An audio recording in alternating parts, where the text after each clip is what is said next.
بغيت له المؤبد لهاد الولد، المؤبد ولدي وولد كرشي. ونجيب لكم الحالة المدنية.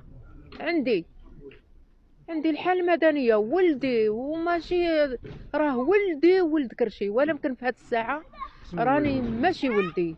الولد هذا انا دخلت لقيت هو يدخل قال لي واش جبتي لي داكشي، واش جبتي شي حاجه. قلت له ولدي عندي 800 ريال ها هي. قال لي غير هذه دين امك اللي جايبه، هذا هو اللي جبتي. قلت له هذا الشيء اللي جبت. قال لي انا قلت لك جيبي لي بزاف، جيبي لي الفلوس بزاف، وزايدون بيعي الدار وعطيني الفلوس دابا، بيعي الدار دابا وعطيني الفلوس دابا. قلت له ما يمكنليش، واش انا نعطيك الفلوس دابا ونبيع الدار دابا؟ كغادي ندير؟